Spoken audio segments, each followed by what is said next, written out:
Sampai sekarang dalil maulid masih pakai Abu Lahab. Jadi ini ya NU itu masuk organisasi yang luar biasa. Abu Lahab itu jadi dalil. Jadi itu satu-satunya dalil maulid, itu dalilnya Abu Lahab.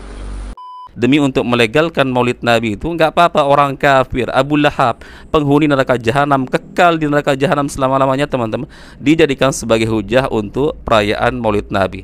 Nah sekarang pertanyaan saya ini khusus kepada Gus Baha, kenapa Anda dan NU justru tidak menjadikan Abu Bakar, Umar, Utsman, Ali sebagai dalil? Ya, mereka akan dijamin surga tapi tidak melakukan perayaan maulid Nabi.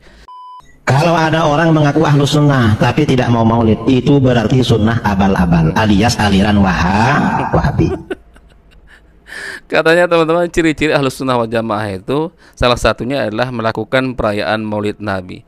Kalau ada orang yang tidak mau melakukan perayaan maulid Nabi, berarti itu bukan ahlus sunnah tapi sunnah abal-abal dan pastinya wahabi. Berarti para sahabat Nabi juga wahabi juga dong Pak Disrom nih.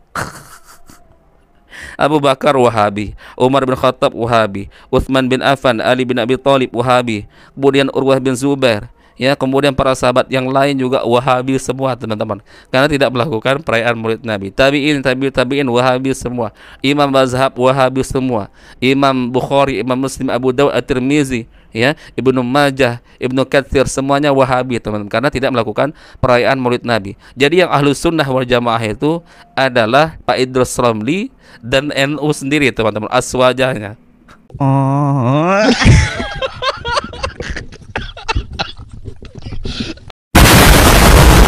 Assalamualaikum warahmatullahi wabarakatuh. Akhirnya kita mendengar pengakuan jujur teman-teman dari Ustadz Sanjungan Kaum Aswaja, yaitu Gus Baha, yang mengatakan bahwa di NU itu dalil paling kuat, dalil paling utama yang dijadikan sebagai alasan untuk maulid Nabi, yaitu kisah tentang Abu Lahab yang diringankan siksanya setiap hari Senin karena bergembira atas kelahiran Nabi Muhammad. Kemudian Abu Lahab membebaskan salah satu dari budaknya teman-teman. Ini katanya dalil paling utama yang dijadikan sebagai hujah oleh orang NU. Berarti dalil-dalil yang lain teman-teman dalil-dalil paksaan semua.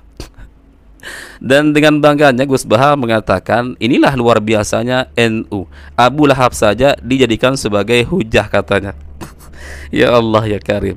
Ini kalau didengar oleh ustadz-ustadz salafi teman-teman, atau janganlah ustadz-ustadz salafi, kami saja teman-teman ya, ketika kumpul-kumpul melihat video Gus Baha ini ketawa teman-teman. Ya, kami berpikir ya Allah, ya ustadz yang dikatakan alim di NU kok seperti ini. Demi untuk melegalkan maulid Nabi itu nggak apa-apa orang kafir, Abu Lahab, penghuni neraka jahanam, kekal di neraka jahanam selama-lamanya teman-teman, dijadikan sebagai hujah untuk perayaan maulid Nabi. Nah sekarang pertanyaan saya ini khusus kepada Gus Baha, kenapa Anda dan NU justru tidak menjadikan Abu Bakar, Umar, Utsman, Ali sebagai dalil? Ya, mereka akan dijamin surga tapi tidak melakukan perayaan maulid Nabi. Ya, apakah Abu Bakar, Umar, Utsman, Ali, para sahabat yang lain tidak gembira atas kelahiran Nabi Muhammad? Ya Allah. Kemudian kalau kita bicara yang lebih jauh lagi, ya seperti tabi'in, tabi'ut tabi'in, imam mazhab, nggak ada yang melakukan perayaan maulid Nabi. Apa berani kita katakan mereka semua nggak cinta kepada Nabi, nggak bergembira atas kelahiran Nabi Muhammad? Dan logikanya teman-teman, ini perlu kalian tahu, Abu Lahab bergembira atas kelahiran Nabi Muhammad itu ya kegembiraan yang biasa saja antara seorang paman dan keponakan teman-teman. Ya siapa saja gembira dong kalau ada anaknya lahir, keponakannya lahir teman-teman. Tapi faktanya, dan ini sekaligus pertanyaan, apakah Abu Lahab itu bergembira ketika Nabi Muhammad diangkat menjadi Nabi dan Rasul teman-teman? Kan jawabannya tidak. Justru Abu Lahab menjadi musuh utama Nabi Muhammad teman-teman. Jadi logikanya di mana teman-teman? Kok bisa orang yang jelas kafir dijadikan sebagai hujah demi untuk melegalkan perayaan maulid Nabi? Sedangkan ada sahabat Nabi yang dijamin surga karena kecintaannya kepada Rasulullah, ittiba'nya kepada Rasulullah, tidak melakukan perayaan maulid Nabi, justru tidak dijadikan sebagai dalil, hujah oleh Gus Baha dan NU teman-teman ya. Taib. Coba kita simak teman-teman bagaimana kelucuan dari Gus Baha yang bercerita bahwa di NU itu dalil paling utama yang dijadikan sebagai alasan untuk maulid Nabi adalah dalil Abu Lahab teman-teman. Taib, kita simak videonya. Maulid Nabi itu yang kangelan tuh Abu Lahab, bukan pengurus NU. Sampai sekarang dalil maulid masih pakai Abu Lahab. Abu Lahab. Jadi ini ya NU itu masuk organisasi yang luar biasa. Abu Lahab itu jadi dalil. Jadi Abu Lahab dengar kalau iparnya Abu Lahab itu iparnya Aminah, iparnya Sayyidah siapa? Dengar Aminah lahir nggak punya suami, saking senengnya candalemnya beliau namanya Suwaibah itu dimerdekakan. Ya setidaknya untuk hari Senin tak sebut beliau karena pas soleh. Nanti Selasa Rabu dan itu dimerdekakan. Saya yang kiai kecil saja nggak bayangkan kalau pagi-pagi tidak punya anak dalam bikin kopi siapa, yang mencucikan siapa, yang nyapu rumah siapa. Tapi Abdullah saking senengnya punya ponakan itu dikasihkan. Sudah Suwaibah kamu pakai saja. Sudah melayani kamu, ngurusin kamu. Jadi saya bayangkan hari itu Abu Lahab itu mungkin bikin kopi sendiri, nyapu sendiri. Nah itu sama Allah dikenang sehingga yukhaffafu anul adzabu yaumal isnan, itu masyhur. Idza kana hadza kafiron ja'a dhammuhu fi tabbat yadahu fil jahimi mukhallada an ata annahu fi yaumil isnaini daiman yukhaffafu anhu lisururi bi ahmada famadnu bil abdilladzi kana umruhu bi ahmada masruran wa mata muwahhida. Ini Abu Lahab yang kafir, hormat Maulidur Rasul saja dapat takhfiful adab, apalagi yang mukmin. Jadi itu satu-satunya dalil maulid, itu dalilnya Abu Lahab. Nah, ini jelas teman-teman. Jadi dalil utama di NU itu yang dijadikan sebagai hujah untuk melakukan perayaan Maulid Nabi yaitu seperti kata Gus Bahaya itu yaitu kisah Abu Lahab. Lagi-lagi teman-teman, ya saya ingin mengatakan sekelas Gus Bahaya saja yang begitu alim kata para pengikutnya di Aswaja NU, kok bisa cara berpikirnya seperti ini? Ini kan sangat mudah logika-logika seperti ini untuk dipatahkan teman-teman. Ya, makanya sekali lagi ini saya ulang pertanyaan saya. Ya, kenapa justru Gus Bahaya dan NU tidak berdalil dengan para sahabat Nabi yang dijamin surga? Ya, Abu Bakar, Umar, Utsman, Ali, para sahabat yang lain, mereka kan dijamin surga, tapi tidak melakukan perayaan Maulid Nabi. Lah kenapa Gus Bahaya dan NU kelompoknya, organisasinya tidak berhujah dengan mereka? Kenapa giliran Maulid Nabi demi untuk melegalkan perayaan Maulid Nabi ini yang dijadikan hujah adalah Abu Lahab yang jelas-jelas divonis neraka jahanam kekal selama-lamanya. Sampai-sampai nama Abu Lahab itu diabadikan di salah satu nama Al-Quran teman-teman. Surah apa? Surah Al-Lahab. Jadi ya seperti inilah teman-teman ya, dalil paksaan dari NU teman-teman demi untuk melegalkan Maulid Nabi, rela orang kafir dijadikan sebagai hujah. Sedangkan yang jelas-jelas Islam, Abu Bakar dijamin surga teman-teman, kok nggak dijadikan sebagai hujah? Mereka tidak melakukan perayaan Maulid Nabi. Baik, kita simak ini yang lebih konyol lagi teman-teman ya, dari kalangan Ba'alawi, Pak Habib Novel Aledrus. Justru ini kisahnya lebih konyol lagi teman-teman. Katanya Abu Lahab itu diringankan siksanya di neraka jahanam karena gembiranya dengan kelahiran Nabi Muhammad. Itu membuktikan bahwa Allah tetap ingin membuat perayaan Maulid Nabi hatta finnar, meskipun di dalam neraka jahanam. Ya Allah, coba kita simak videonya teman-teman. Karena satu hal itu, Abu Lahab yang sudah tabbat yada Abi Lahab, nas Al-Quran divonis langsung oleh Allah Ta'ala, manusianya masih hidup, tempatnya neraka. Dimimpikan Abu Lahab setiap hari Senin dari ibu jarinya mendapatkan minuman di neraka, minuman surgawi. Sehingga setiap hari Senin Abu Lahab minum minuman surgawi di neraka. Seperti ini. Al-Habib Umar bin Muhammad bin Salim bin Habib mantallah bituli hayati. Di masa Habib Anis saya pernah menanyakan tentang hadis tentang cerita tersebut. Maka apa komentar Habib Umar?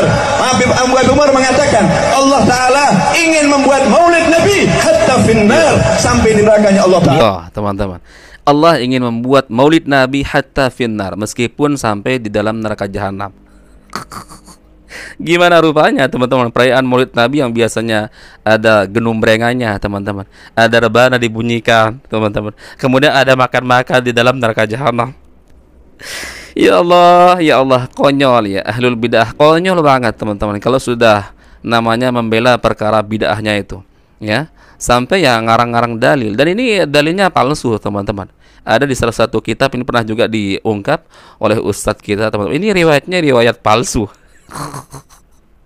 Di neraka jahanam itu yang kita tahu teman-teman ya, tempat orang disiksa. Nggak ada orang buat acara ini, acara itu, sampai buat acara maulidan, teman-teman. Kita jadi kepikiran, ya. Biasanya yang kita tahu kan perayaan Maulid Nabi itu ada ceramahnya, kemudian ada banyak jamaahnya, teman-teman, ada makanannya, ada bunyikan apa itu? Rebana-rebana. Nah, memangnya mau seperti itu di dalam neraka jahanam juga? Ya Allah, ya Karim, teman-teman. Inilah mereka, teman-teman, ya, bukti nyata bahwa mereka itu ketika membela amalan bid'ahnya, teman-teman, amalan yang dikarang-karang itu pasti ujung-ujungnya akan menggunakan dalil-dalil paksaan, teman-teman. Meskipun itu mereka ambil hujah dari orang kafir, teman-teman, yang kekal di neraka jahanam. Mereka akan mengabaikan para sahabat Nabi, para tabi'in, para tabi'ut tabi'in, imam mazhab yang jelas-jelas tidak ada riwayat dari mereka yang melakukan perayaan Maulid Nabi. Padahal kalau mereka mau, teman-teman, ya bisa saja, tidak ada yang menghalangi mereka. Para sahabat Nabi kalau seandainya mau melakukan perayaan Maulid Nabi, ada yang menghalanginya? Tidak. Nggak ada, teman-teman. Ya, faktornya sudah jelas ada. Faktor kecintaan kepada Rasulullah, teman-teman. Akan tetapi mereka melakukan atau tidak? Tidak, teman-teman. Kemudian tabi'in, tabi'ut tabi'in, imam mazhab, apa yang menghalangi mereka, teman-teman? Kalau seandainya mereka mau melakukan perayaan Maulid Nabi, ya. Mereka sudah terbukti kecintaannya, teman-teman, terhadap Rasulullah. Akan tetapi faktanya nggak ada juga mereka melakukannya, teman-teman. Ini buktinya bahwa perayaan Maulid Nabi itu ya memang nggak ada contohnya dari Nabi. Selesai, titik. Kemudian yang terakhir, teman-teman, dari Idrus Ramli, ini lebih konyol lagi, lebih parah. Ini bukti, teman-teman, ya. Aswaja itu ketika melakukan ya acara-acara bid'ahnya, ya mereka tuh akan terus mencari-cari dalil paksaan, teman-teman, untuk bagaimana caranya agar ya amalan bid'ahnya itu menjadi legal. Sampai-sampai Idrus Ramli ini mengatakan ciri-ciri Ahlus Sunnah wal Jamaah itu yaitu salah satunya melakukan perayaan Maulid Nabi. Yang tidak melakukan perayaan Maulid Nabi berarti dia adalah Wahabi, katanya. Berarti para sahabat Nabi Wahabi juga dong. Berarti tabi'in, tabi'ut tabi'in Wahabi juga. Berarti Imam Syafi'i, Imam Ahmad bin Hambal, ya imam mazhab yang 4 lah, teman-teman. Berarti Wahabi semua. Karena mereka nggak melakukan perayaan Maulid Nabi, teman-teman. Coba kita simak kekonyolan Idrus Ramli, teman-teman. Di antara ciri-ciri ahlu sunnah wal jamaah bulan Rabiul Awal merayakan maulid. Kalau ada orang mengaku ahlu sunnah tapi tidak mau maulid, itu berarti sunnah abal-abal alias aliran Wahabi. Katanya, teman-teman, ciri-ciri ahlu sunnah wal jamaah itu salah satunya adalah melakukan perayaan Maulid Nabi. Kalau ada orang yang tidak mau melakukan perayaan Maulid Nabi, berarti itu bukan ahlu sunnah tapi sunnah abal-abal dan pastinya Wahabi. Ini tahu ndak Idrus Ramli ini konsekuensi dari ocehannya ini? Berarti secara tidak langsung menuduh para sahabat Nabi, teman-teman, adalah Wahabi juga, ya. Kemudian menuduh para tabi'in, tabi'ut tabi'in, imam mazhab, teman-teman, yang 4 adalah Wahabi juga. Ini gimana Pak Idrus Ramli? Makanya kalau mau membela amalan Anda itu dengan hujah, ya carilah hujah yang lebih kuat lagi agar sulit untuk dipatahkan. Nah, kalau seperti ini kan, teman-teman, ini bagikan ranting yang rapuh, teman-teman, mudah untuk dirobohkan. Nah, sekarang pertanyaan saya, kalau ternyata ciri-ciri Ahlus Sunnah wal Jamaah itu melakukan perayaan Maulid Nabi, kemudian yang tidak melakukan perayaan Maulid Nabi adalah sunnah abal-abal atau Wahabi, berarti para sahabat Nabi juga Wahabi juga dong, Pak Idrus Ramli. Abu Bakar Wahabi, Umar bin Khattab Wahabi, Utsman bin Affan, Ali bin Abi Thalib Wahabi, kemudian Urwah bin Zubair, ya, kemudian para sahabat yang lain juga Wahabi semua, teman-teman, karena tidak melakukan perayaan Maulid Nabi. Tabi'in, tabi'ut tabi'in Wahabi semua. Imam mazhab Wahabi semua. Imam Bukhari, Imam Muslim, Abu Dawud, At-Tirmizi, ya, Ibnu Majah, Ibnu Katsir, semuanya Wahabi, teman-teman, karena tidak melakukan perayaan Maulid Nabi. Jadi yang Ahlus Sunnah wal Jamaah itu adalah Pak Idrus Ramli dan NU sendiri, teman-teman, aswajahnya. Ya Allah, ya Karim, ini fakta kita temukan, teman-teman, ya. Sekelas para ustadz-ustadz andalan mereka sampai dikatakan paling alim, yang dijuluki singi aswaja, seperti ini model pendalilannya, teman-teman. Lah bagaimana dengan para pengikutnya yang bukan ustadz, teman-teman? Hanya bisa ngoceh di kolom komentar, atau para youtubernya, teman-teman, youtuber aswaja. Kalian mau berhujah dengan hujah apa lagi untuk memaksakan amalan ya bid'ah kalian, sedangkan para ustadz andalan kalian saja ya seperti ini cara pendalilannya, teman-teman.